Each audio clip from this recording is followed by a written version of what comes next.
Assalamualaikum warahmatullahi wabarakatuh.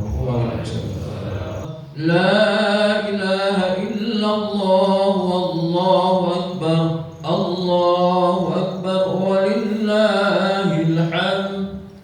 Amsitu wasma'u wad'u rahimakumullah. Amsitu wasma'u wad'u rahimakumullah. Amsitu la ilaha illallah Muhammadur Rasulullah.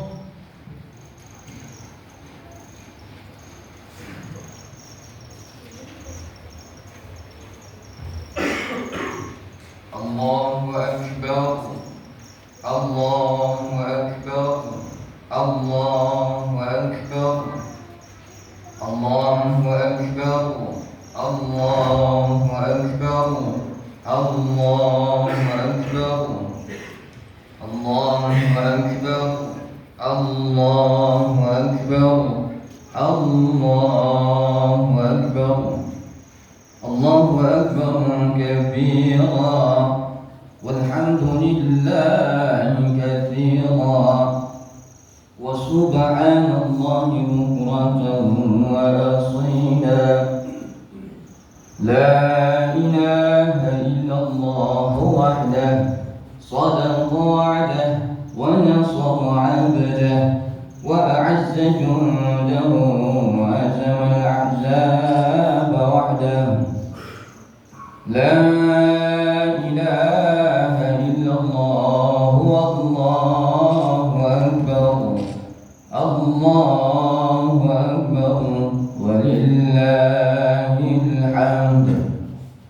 Alhamdulillah nahmaduhu wa nasta'inuhu wa nastaghfiruh wa na'udzu billahi min shururi anfusina wa min sayyiati a'malina.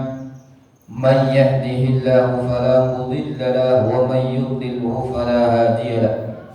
Asyhadu an la ilaha illallah wahdahu la syarika lahu wa asyhadu anna sayyidana Muhammadan abduhu wa rasuluh. Allahumma salli wa sallim wa barik ala sayyidina Muhammadin wa ala alihi wa sahbihi ajma'in. Amma ba'd. Ibadur Rahman, usikum wa nafsi bitaqwallahil aliyyil azim. Faqala ta'ala fil Qur'anil Karim, a'udzu billahi minasy syaithanir rajim. Bismillahirrahmanirrahim. Ya ayyuhalladzina amanu taqullaha haqqa tuqatih wa la tamutunna illa wa antum muslimun. Ma'asyiral muslimin wal muslimat, hadirin jamaah salat Idul Adha rahimakumullah. Marilah kita senantiasa meningkatkan keimanan dan ketakwaan kita kepada Allah Subhanahu wa ta'ala, karena hanya dengan ketakwaanlah Allah akan memberikan rahmatnya kepada kita, baik di dunia maupun di akhirat. Pada momentum bahagia ini, mari dari keluarga Nabi Ibrahim alaihissalam yang senantiasa patuh pada ilahi. Keteladanan ini sangat berharga bagi kemaslahatan dan keberkahan keluarga yang sangat kita cintai. Hari Raya Idul Adha bukan sekadar penyembelihan hewan kurban semata. Lebih dari itu, ibadah ini adalah simbol pengorbanan dan kata kita yang menjunjung tinggi nilai iman, keikhlasan dan kepatuhan kepada Allah Subhanahu wa ta'ala. Saat mendidik putra-putri kita dalam keluarga, salah satu pengajaran dari dunia, Nabi Ibrahim tidak hanya mengajarkan tentang agama melalui ucapan kata saja, tetapi juga melalui perbuatan yang nyata. Ruang kepada putranya Nabi Ismail alaihissalam untuk menyampaikan pendapatnya dalam peristiwa besar penyembelihan. Meskipun perintah itu datangnya dari Allah, Nabi Ibrahim tetap berdialog dengan anaknya untuk meyakinkannya. Hal ini terekam dalam fanzur ma tara. Ketika anak itu sampai pada umur ia sanggup bekerja bersamanya, ia Ibrahim berkata, pikirkanlah apa pendapatmu. Yang dilakukan Nabi Ibrahim ini adalah hal yang sangat penting untuk ditanamkan dalam kehidupan rumah tangga. Kisah Nabi Ibrahim dan istrinya Siti Hajar juga mengajarkan tentang keikhlasan dalam menghadapi ujian kehidupan. Mereka diuji dengan berbagai cobaan berat, dengan berbagai tantangan. Setelah memiliki anak, Allah malah memerintahkan untuk menyembelih Ismail, anak yang selama ini diidam-idamkan. Semua itu mereka jalani dengan penuh keikhlasan dan keimanan.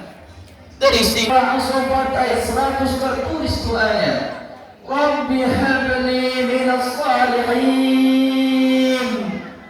Ya Tuhanku, aku tercinta, sebagai orang tua tidak boleh mengandalkan usaha semata, tetapi harus terus memanjatkan doa dan bertawakal sepenuhnya kepada Allah Subhanahu wa taala. Bagi kita, ia adalah teladan perempuan yang kuat, sabar dan penuh keyakinan pada pertolongan Allah Subhanahu wa taala.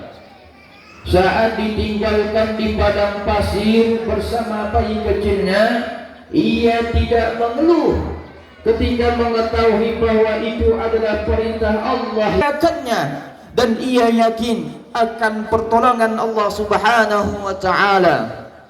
Dengan perjuangan yang diabadikan dalam ibadah haji, yakni sa'i, berlari-lari dari bukit Safa dan Marwah, kita belajar bahwa seseorang ibu harus memiliki ketegaran baja dan keyakinan dalam menjalani peran mendidik.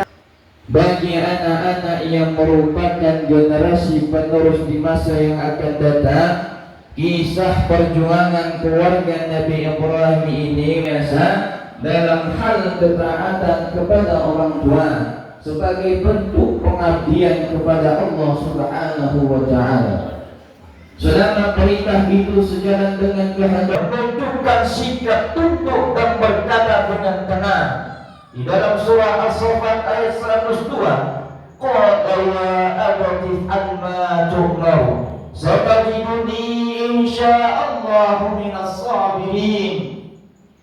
Dia Ismail menjawab, wahai ayahku, lakukanlah apa yang diperintahkan Allah kepadamu.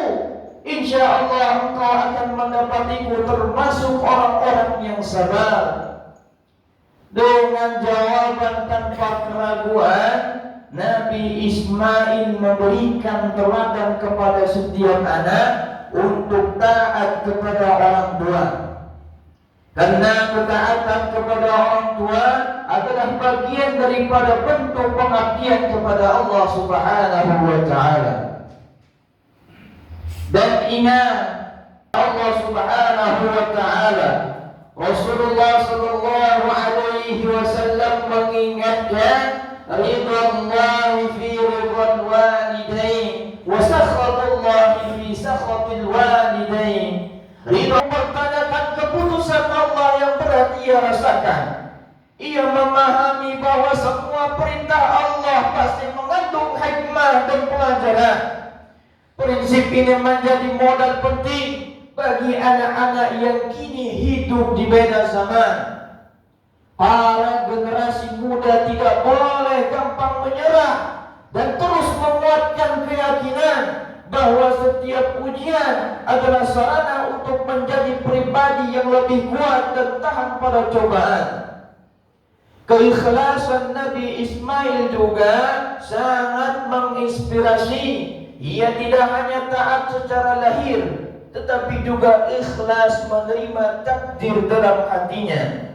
Ia memiliki tanggung jawab spiritual sejak usia dini. Ini menunjukkan bahwa anak-anak juga harus berperan aktif dalam menjalankan nilai-nilai agama. Yang tidak kalah pentingnya, Nabi Ismail juga menunjukkan bahwa ia memahami perjuangan dan keputusan ayahnya. Ia tidak menyalahkan ayahnya Nabi Ibrahim karena hendak menyembelihnya. Ia tahu bahwa itu adalah perintah Allah Subhanahu wa Ta'ala. Para generasi muda harus belajar menghargai jerih payah orang tua yang berjuang demi kebaikan kita. Meskipun terkadang keputusan orang tua terasa berat dan tidak sesuai dengan keinginan kita. Allahu Akbar, Allahu Akbar, Allahu Akbar, walillahil hamd. Ma'asyiral muslimin wal muslimat, ya ma'asyiral Idul Adha rahimakumullah. Kisah keluarga Nabi Ibrahim, Siti Hajar, Nabi Ismail adalah bukti nyata bahwa keluarga merupakan madrasah pertama bagi kita semua. Di sanalah nilai-nilai tauhid, kesabaran, komunikasi, dan keikhlasan ditanamkan sepenuhnya. Hubungan antara orang tua dan anak dalam keluarga tidak hanya dibangun atas dasar kasih sayang, tetapi juga atas dasar keimanan dan ketakwaan.